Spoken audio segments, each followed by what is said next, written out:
بسم اللہ الرحمن الرحیم۔ محترم حاضرین جمعہ، پس پردہ خواتین اسلام اور دیگر سامعین و سامعات،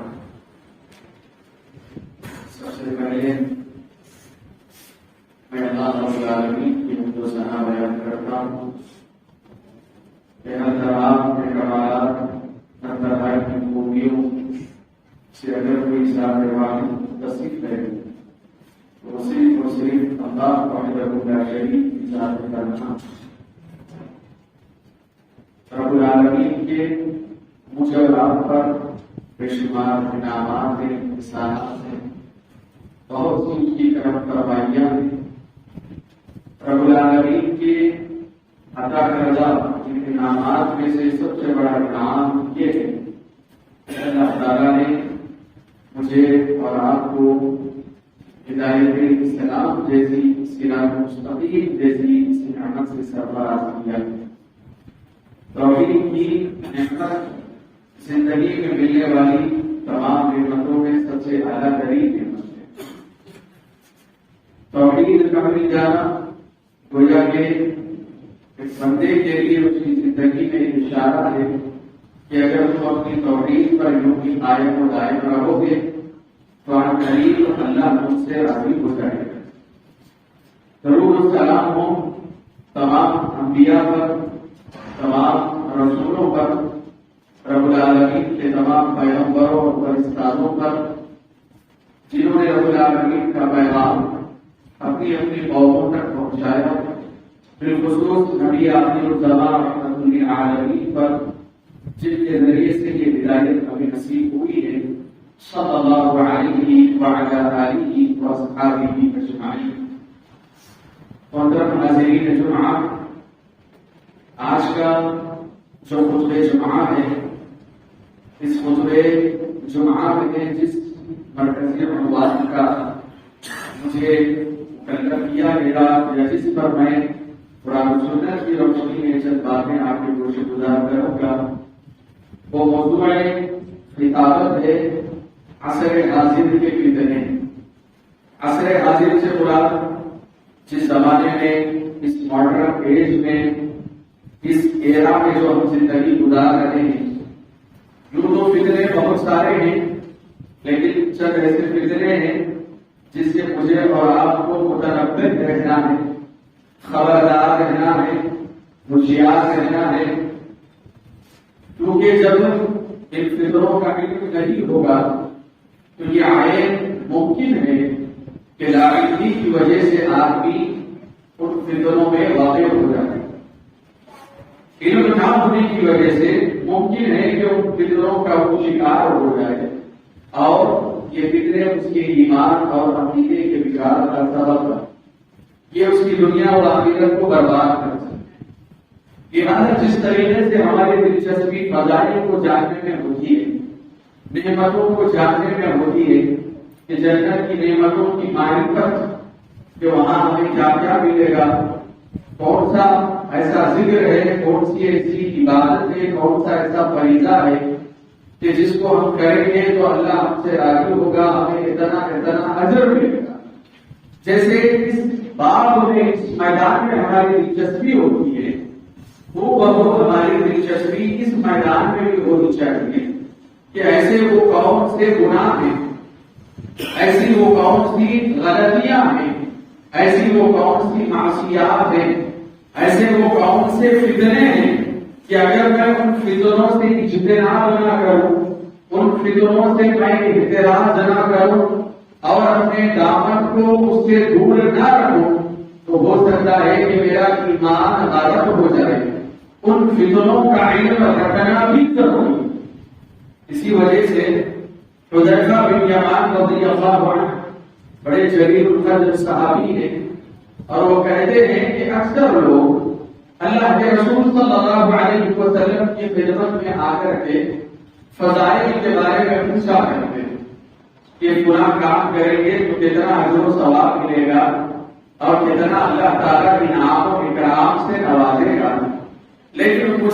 ہمیشہ اس بات کی فکر رہتی تھی کہ میں اللہ کے رسول صلی اللہ علیہ وسلم سے نہ صرف خیر کے بارے میں پوچھوں بلکہ میں کوشش کرتا تھا کہ اللہ کے رسول سے شر کے بارے میں بھی پوچھوں۔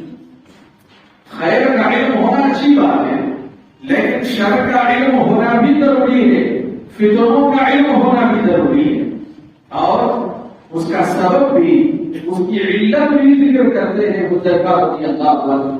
کہتے ہیں کہ اگر مجھے شر کے بارے میں علم نہ ہوا تو ممکن ہے نا کہ میں شر میں واقع ہو جاؤں گا، اس وجہ سے میں اللہ کے رسول صلی اللہ علیہ وسلم سے پوچھا کرتا تھا شر کے بارے میں، فتنوں کے بارے میں۔ اور پیارے رسول صلی اللہ علیہ وسلم نے حتی المقدور پوری دیانتداری کے ساتھ حسب استطاعت اس دنیا میں رونما ہونے والے جتنے فتنے ہیں ان تمام فتنوں سے اللہ کے رسول نے ہمیں آگاہ کیا ہے۔ یہاں تک کہ آپ کتب حدیث کی طرف اگر رجوع کریں گے تو جیسے آپ کو باضابطہ کتاب الصلاۃ، کتاب الطہارہ، کتاب الصلاۃ، کتاب الزکات، کتاب الحج، اس طرح مسلم کی جو حدیثیں ملتی ہے ویسے ہی باضابطہ محدثین نے کتاب الفتن کے نام سے بھی حدیثوں کو جمع کیا کہ یہ کتاب الملاحم، اس میں علامتیں ذکر کی جا رہی ہیں، اشارے دیے جا رہے ہیں کہ وہ علامتیں جو قیامت سے پہلے واقع ہونے والی ہے وہ کون سے فتنے ہیں، کیا کیا ہوگا اور کس طریقے سے احتیاط کرنا ہے، اپنے ایمان کو بچانا ہے۔ یہاں تک کہ اللہ کے رسول صلی اللہ علیہ وسلم نے یہ بھی ذکر فرمایا کہ ہر آنے والا نبی اس فتنہ مسیح دجال کے بارے میں متنبہ کرتا تھا، میں بھی تمہیں اس سے متنبہ کرتا ہوں۔ یہاں تک کہ اللہ کے رسول صلی اللہ علیہ وسلم جن فرض نمازوں کو آپ ادا کرتے تھے تو جیسے آپ التحیات پڑھتے ہیں، درود ابراہیمی پڑھتے ہیں سلام پھیرنے سے پہلے، اللہ کے رسول صلی اللہ علیہ وسلم نے ہمیں اس بات کی تعریف دی کہ تم اپنی فرض نمازوں میں، اپنی سنت اور نفل نمازوں میں ان دعاؤں کو بھی لازم کرو، اللہم انی اعوذ بک من فتنۃ المسیح الدجال واعوذ بک من فتنۃ المحیا والممات، اللہم انی اعوذ بک من المحتم والمغرب۔ اللہ کے رسول صلی اللہ علیہ وسلم نے قبر کی فتنوں سے ہمیں آگاہ کیا، اللہ کے رسول نے زندگی جی رہے ہیں اس زندگی کے فتنوں سے آگاہ کیا، مرنے کے بعد جو مسائل ہیں اس سے آگاہ کیا، زندگی میں مسیح دجال کا ظہور ہو اللہ کے رسول نے اس سے آگاہ کیا۔ حتی الامکان پیارے رسول صلی اللہ علیہ وسلم نے ہم تک رب العالمین کی طرف سے اس ضمانت کو کما ہوا ہے۔ تو اب ہمیں خبردار رہنا، یہ تو تمہیدی باتیں ہوئی فتنے کے تعلق سے شریعت نے کیسے رہنمائی کی۔ اب آئیے معنی سمجھتے ہیں فتنے کا معنی کیا ہوتا ہے۔ قرآن کریم میں لفظ فتنہ مختلف آیتوں میں وارد ہوا، مختلف آیتیں 25 سے زیادہ آیتیں آپ کو مل جائیں گی جہاں پر صراحت کے ساتھ یا اشارت اللہ رب العالمین نے فتنے کا ذکر کیا ہے، اور ہر جگہ پر فتنے کا جو معنی ہے وہ اپنے سیاق و سباق کے اعتبار سے، آگے پیچھے مفہوم کے اعتبار سے بدلتا ہے۔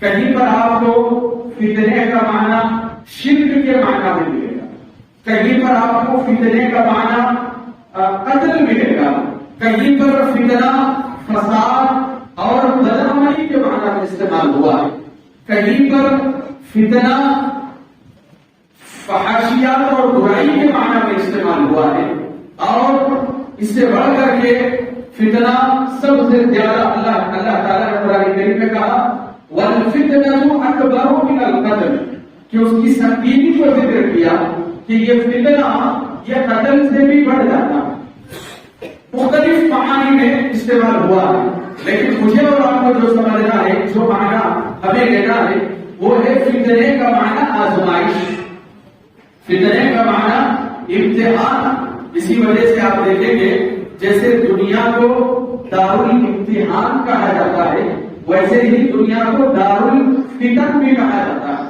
کہ یہ جو دنیا ہے یہاں پر فتنے بہت زیادہ ہیں، یہ فتنے والی جگہ، یہاں پر آزمائش ہوگی۔ اللہ رب العالمین امتحان لے گا. اب آزمائش خیر اور شر کے ذریعے سے ہوگی.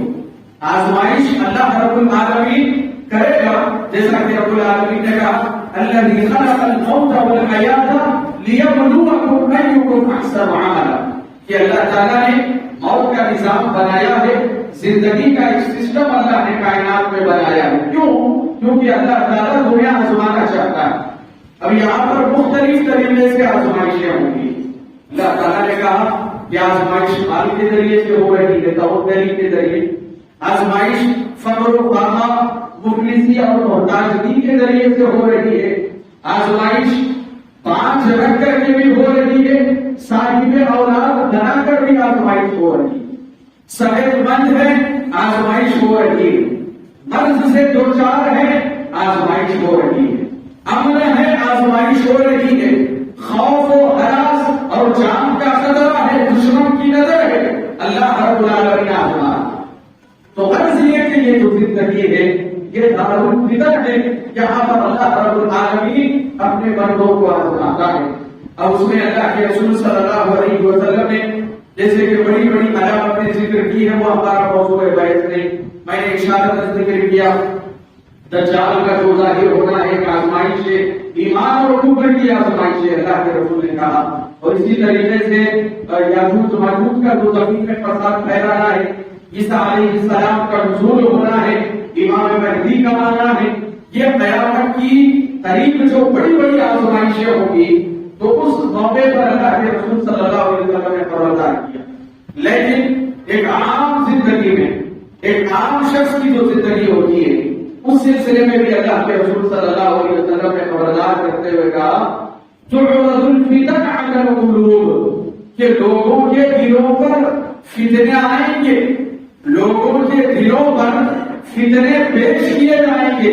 اتنے فتنوں سے مجھے اور آپ کو دوچار ہونا ہوگا، یہاں تک کہ اللہ کے رسول صلی اللہ علیہ وسلم نے اس کی تشبیہ اور مثال دیتے ہوئے کہا کالحصیر عودا عودا، جیسے کہ آپ چٹائی پہ بیٹھتے ہیں تو چٹائی مختلف طریقوں سے بن کر کے ایک مکمل چٹائی بنتی ہے. تو اللہ کے رسول صلی اللہ علیہ وسلم نے کہا کہ جیسے ایک چٹائی مختلف طریقوں سے بن کے مکمل ہوتی ہے، اسی طریقے سے قریب قریب کوئی فاصلہ نہیں ہوتا، بالکل ایک دوسرے سے مل کے ہوئے ہوتے ہیں. تو کہا کہ اسی طریقے سے تمہارے دلوں پر فتنے آئیں گے، ویسے ہی اللہ رب العالمین تمہاری زندگیوں میں فتنے پیش کرے گا. یہاں تک کہ اللہ کے رسول صلی اللہ علیہ وسلم نے دوسری حدیث میں اس کی صراحت کرتے ہوئے کہا ایک زمانہ ایسا آئے گا کہ جس طریقے سے بارش ہوتی ہے تو بارش کا پانی تمہارے جسم پر پڑتا ہے، اس کے قطرات انہیں بھگو دیتے ہیں، اسی طریقے سے ایک زمانہ ایسا آئے گا فتنوں کی بارش ہوگی، اور جو تم فتنوں سے بچے گا اسی کا ایمان صحیح ثابت. پیارے رسول صلی اللہ علیہ وسلم نے اس کی تشبیہات، اس کی مثالیں دے کر کے کہا اور کہا کہ جو دل فتنوں سے متاثر ہو جائے گا لا یعرف خیرا ولا منکرا، اس دل کی حالت ایسی ہو جائے گی کہ بھلائی اور برائی کا کوئی اثر اس کے دل میں نہیں. فتنوں میں واقع ہو گیا ہے، فتنوں سے دوچار ہو گیا ہے، خیر خیر نظر نہیں آتا، شر شر نظر نہیں آتا، بھلائی بھلائی نظر نہیں آتی، منکر منکر نظر نہیں آتا، کیونکہ دل پہ فتنوں کی ایسی بارش ہوئی کہ دل اس کا سیاہ پڑ گیا، کالا پڑ گیا ہے اس کا دل.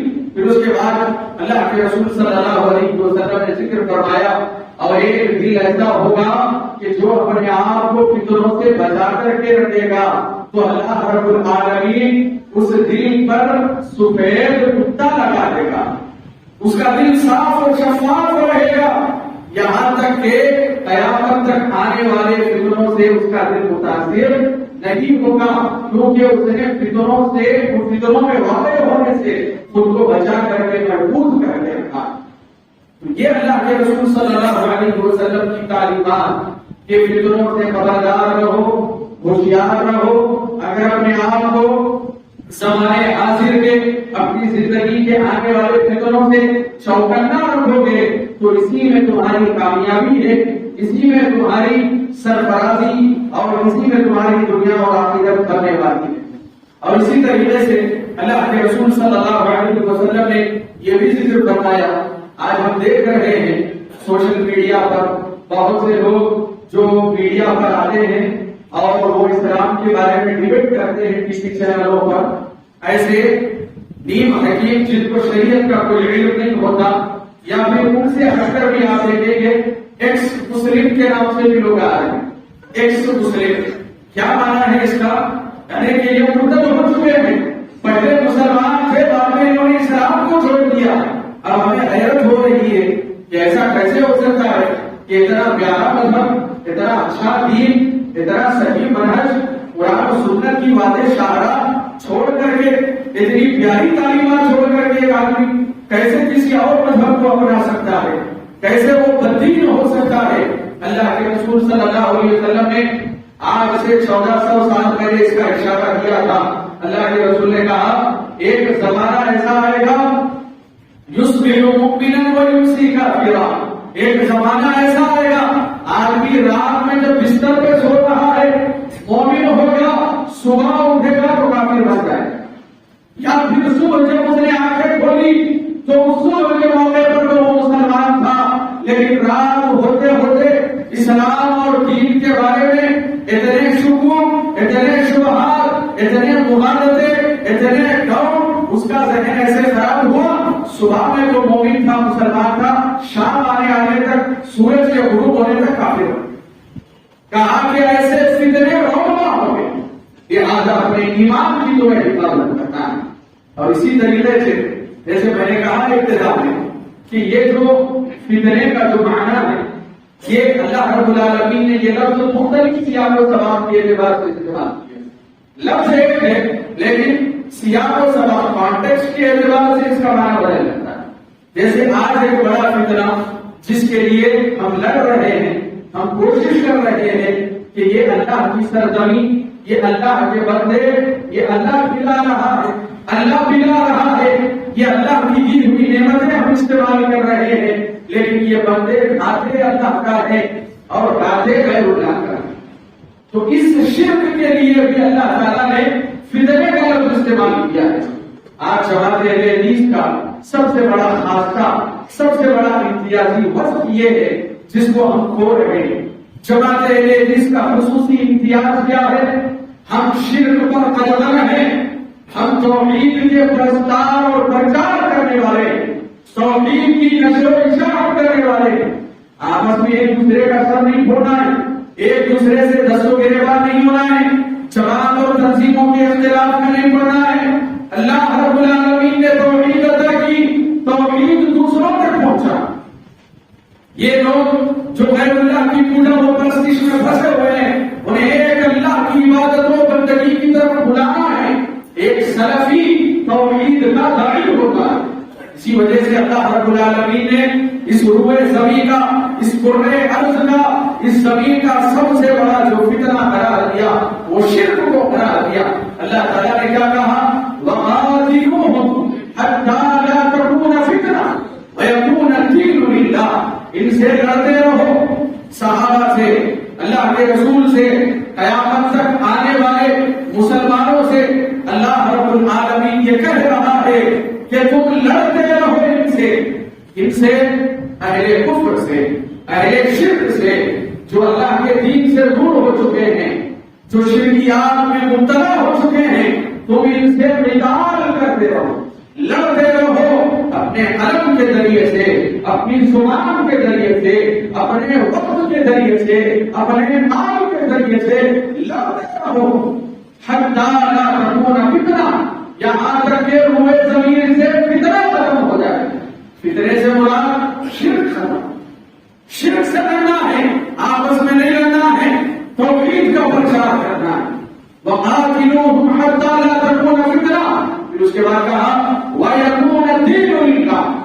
اتنا لڑو، اتنا لڑو، اتنا فائٹ کرو یہاں تک کہ یہ سرزمین توحید سے سرسبز و شاداب ہو جائے، یہ دین اللہ کا خالص اس روئے زمین پر نافذ ہو جائے. یہاں تک تمہیں اس فتنہ شرک سے لڑتے رہنا. تو یہ سب سے بڑا فتنہ یہ شرکیات کا فتنہ، کیونکہ اللہ تعالیٰ نے قرآن کریم میں کہا کہ اللہ تعالیٰ ہر غلطی کو چاہے معاف کر سکتا ہے، ہر گناہ کے معافی کی گنجائش اللہ کے حضور ہے، لیکن شرک کا معاملہ ہے، اس کے لیے کوئی گنجائش نہیں۔ ان اللہ لا یغفر ان یشرک بہ، لہذا کسی کو ہم دعوت دیتے ہیں، خیر خواہ بن کر کے دعوت دیتے ہیں، کسی سے مکالمہ کرنا ہے، کسی سے مناظرہ کرنا ہے، کسی پر حجت کو قائم کرنا ہے، اس پر تفہم حاصل کرنا ہمارا مقصد نہ ہو، بلکہ ہمارا جذبہ خیر خواہی کا جذبہ ہو۔ اللہ نے مجھے توفیق دی ہے، لہذا یہ انعام ہے اللہ کا، میں اپنے بھائی تک پہنچاؤں۔ میرا بھائی عبداللہ عبدالرحمان وہ شرکیات میں پڑا ہوا ہے، میں اللہ کی سماعت کو اس تک پہنچا دوں۔ جیسے میرا سینہ توحید کی کرنوں سے منور ہو گیا ہے، ویسے ہی اس کا سینہ بھی توحید کی روشنی سے منور ہو۔ یہ سب سے بڑا کام ہے جو مجھے اور آپ کو کرنا ہے، اور اس فتنے کو ختم کرنا ہے اور اس کا صفایا کرنا ہے۔ اور اسی میں آپ جزوی طور پر بدعات کو بھی شامل کر سکتے ہیں۔ آج ہم دیکھ رہے ہیں آئے دن نئے نئے بدعات، اور نہ صرف بدعات بلکہ لوگوں نے سنت کو چھوڑ دیا اور بدعات کو اصل دین سمجھ لیا۔ یہ سب سے بڑا مسئلہ ہے، کیونکہ بدعات کا معاملہ ایسا ہوتا ہے جیسے ایک شخص کوئی گناہ کر رہا ہے، شراب نوشی کر رہا ہے یا زنا کر رہا ہے، کسی پر ظلم و زیادتی کر رہا ہے، کسی بھی نوعیت کا ایک گناہ ہے، اہل علم کا کہنا ہے تو اس گناہ کرنے والے کے بارے میں ہم یہ امید کر سکتے ہیں کہ آج نہ کل وہ اس گناہ کو چھوڑ کے توبہ کر سکتا ہے۔ کیوں؟ کیونکہ وہ گناہ ہے، وہ گناہ ہے، وہ اسے توبہ کر سکتا ہے، لیکن بدعتی کے بارے میں یہ توقع کرنا بہت مشکل ہے، کیونکہ جو بدعت کو انجام دے رہا ہے، دین کے نام پہ جو کام کر رہا ہے، غلط کام، دین کے نام پہ، اللہ اور اس کے رسول کے نام پہ، شریعت کے نام پہ، اللہ کی محبت میں، رسول اللہ کی محبت میں جو دین میں نئی چیز لے کر کے آ رہا ہے، اسے توبہ کی توقع کہاں کر سکتے ہیں؟ کیونکہ وہ تو اس کو غلط سمجھ رہا ہے، وہ تو اس کو بھلا سمجھ رہا ہے۔ اسی وجہ سے خطبہ جمعہ میں آپ دیکھیں کہ ہر خطیب یہ پڑھتا ہے، اللہ کے رسول صلی اللہ علیہ وسلم کا یہ خطبہ حاجہ تھا، کل بدعۃ ضلالہ وکل ضلالۃ فی النار۔ یہ سب سے بڑی گمراہی، آئے دن نئے نئے مختلف قسم کے، آپ حکایت حال سے واقف نہیں ہوں گے، عجیب و غریب قسم کی بدعتیں سنت کے نام پر لانچ کی جا رہی، جبکہ اللہ کے رسول صلی اللہ علیہ وسلم نے بیان فرمایا من احدث فی امرنا ھذا ما لیس منہ فہو رد۔ جس شخص نے دین کے نام پہ کوئی ایسا کام کیا جس پر محمد کے طریقے کی مہر نہ ہو، لہذا وہ عمل اللہ رب العالمین کے یہاں قابل مردود ہے، ریجیکٹ کر دیا جائے گا۔ یہ بدعات کا جو فتنہ ہے، شرکیات اور بدعات کا فتنہ، اس پر ہمیں نظر لگانا ہے، اس فتنے کو ہمیں روکنے کی کوشش کرنا ہے۔ اور اسی طریقے سے میرے بھائیوں مزید آگے بڑھتے ہیں، اللہ رب العالمین نے قرآن کریم میں بڑی صراحت کے ساتھ ذکر کیا ہے، انما اموالکم واولادکم فتنہ۔ یہاں پر بھی وہی لفظ استعمال ہوا ہے کہ بے شک تمہارا مال اور بے شک تمہاری اولاد تمہارے لیے فتنہ ہے۔ فتنے سے مراد جیسے میں نے کہا آزمائش ہے، اللہ رب العالمین تمہیں آزما رہا ہے۔ اور مال کے سلسلے میں آپ یقین مانیں کہ وہ لوگ جو توحید و پرست ہونے کا دعویٰ کر رہے ہیں اور مال میں جو ان کا تعامل ہے، مال کے سلسلے میں ان کی جو دھاندلیاں ہیں، اللہ ان کے اوپر رحم فرمائے۔ ایک شخص نے پوچھا کہ وہ شخص جو اپنے آپ کو سلفی کہتا ہے، اپنے آپ کو اہل حدیث کہتا ہے، توحید و پرست کہتا ہے، لیکن وعدہ کرتا ہے، وعدے کی خلاف ورزی کرتا ہے، کسی کے پاس سے قرض حسنہ لیتا ہے، اس کا قرض اس کو ادا نہیں کرتا، یہ اپنے آپ کو توحید پرست کہے، لیکن معاملات میں یہ غیروں سے، کافروں سے بھی بدترین ثابت ہو رہا ہے۔ سلفی عالم نے بڑا بہترین جواب دیا، کہا کہ وہ لوگ جو اس غلط فہمی میں ہیں، ہم توحید پرست ہیں اور معاملات جیسے بھی کریں ہم کامیاب ہو جائیں گے۔ کہا کہ معاملات کی گڑبڑ، جو آپ سنو، کہا کہ معاملات کی گڑبڑ یہ اس کی توحید کا خلل، اس کی توحید صحیح نہیں ہے، اس وجہ سے وہ معاملات میں بھی صحیح ہے، کیونکہ جس کی توحید صحیح ہوتی ہے اس کے معاملات بھی صحیح ہوتے. یہ ہے انما اموالکم، اللہ تعالیٰ مال کے ذریعے سے دنیا میں لین دین صحیح ہو. بہت سے ہمارے مسلمان بھائی کہتے ہیں غیروں کے ساتھ لین دین کرتے ہیں تو قابل تعریف پر ہو، لیکن اپنوں کے ساتھ لین دین کر کے پریشان ہو. مال کمانا، اللہ رب العالمین نے کہا دنیا میں حصہ ہے تمہارا، دنیا میں اللہ تعالیٰ نے تمہارا حصہ رکھا. فقیر، مفلس، محتاج لوگوں کے سامنے ہاتھ پھیلانے کی ضرورت نہیں ہے. محنت کرو، اچھا کھاؤ، اچھا پہنو، جو بھی اللہ تعالیٰ نے 40 خواہشات کے دروازے کھلے رکھے، تمہاری تمام خواہشات کو تم پورا کر سکتے ہو، کوئی مسئلہ نہیں. لیکن صرف گلامر کے لیے، لگژریز لائف یا لیونگ اسٹینڈرڈ اٹھانے کے لیے تم کسی کے ساتھ بھی غلط کرو، لوگوں کے مال میں ہیرا پھیری کرو، تو یہ بھی مال تمہارے لیے فطرہ ہے. اسی وجہ سے اللہ تعالیٰ نے کہا وَتُحِبُّونَ الْمَالَ حُبًّا جَمًّا. اللہ آزمائے گا تمام لوگوں کو، اللہ تعالیٰ آزماتا تھا مختلف آزمائشوں کے ذریعے سے. تمہاری آزمائش کس سے ہونے نہیں ہے؟ تمہاری آزمائش ہونے والی ہے مال کے ذریعے سے. مال کی محبت، رشتہ داری کا کوئی لحاظ نہیں، بہن کا لحاظ نہیں، بھائی کا لحاظ نہیں، اپنے اقربا، اپنے لوگوں کا کوئی لحاظ نہیں. مال چاہیے، صرف مال چاہیے. بلکہ اللہ حفاظت فرمائے ہمارے مدارس کی، ہمارے مساجد کی، ہمارے دینی تنظیموں کی، کہ یہاں پر بھی مال کا مسئلہ آ جاتا ہے تو جماعتیں ٹوٹ جاتی ہیں، جماعتیں بکھر جاتی ہے، ہمارا اتحاد بکھرتا جا رہا ہے، ہماری یونٹی ختم ہوتے جا رہی ہے. کیونکہ مسئلہ کیا آ گیا؟ مال کا مسئلہ آ گیا. فائنانس کا مسئلہ جہاں پر آ جاتا ہے وہاں پر اختلافات اور نفرتیں کر پڑی. لہٰذا یہ مال اپنی ضروریات کے لیے مال سے عشق نہیں کرنا ہے، مال سے محبت نہیں کرنا ہے. یہ مال تمہارے لیے آزمائش ہے. پھر اس کے بعد اللہ رب العالمین نے کہا وَأَوْلَادُكُمْ، اولاد بھی تمہارے لیے فتنہ ہے. اللہ رب العالمین نے مال اور اولاد کو دونوں کو جوڑ کر کے ذکر کیا.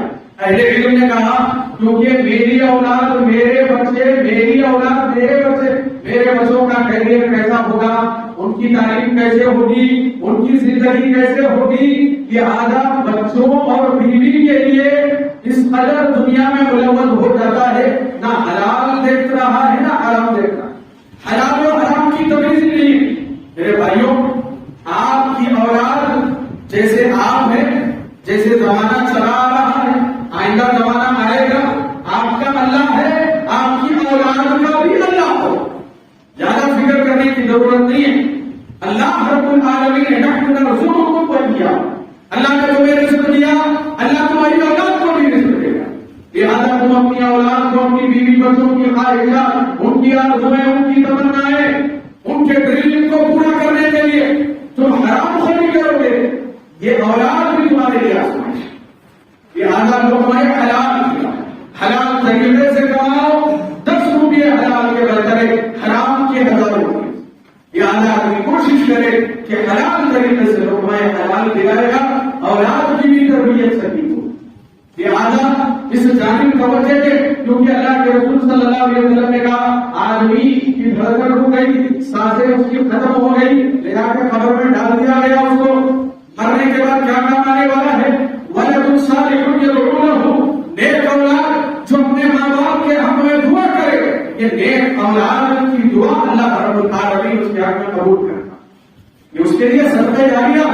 عام طور سے صدقہ جاریہ کا تصور لوگ یہ سمجھتے ہیں کہیں مسجد بنائی، کہیں پانی کا انتظام کیا اور کہیں پہ کچھ کر دیا فلاحی نفاہی کا. یقیناً یہ صدقہ جاریہ میں شامل ہے، لیکن سب سے بڑا صدقہ جاریہ آپ کی اولاد ہے. اس جانب توجہ دو، ان کی صحیح تربیت کرو گے، یہی اولاد دعائیں مغفرت کے لیے بعد میں آتی ہے.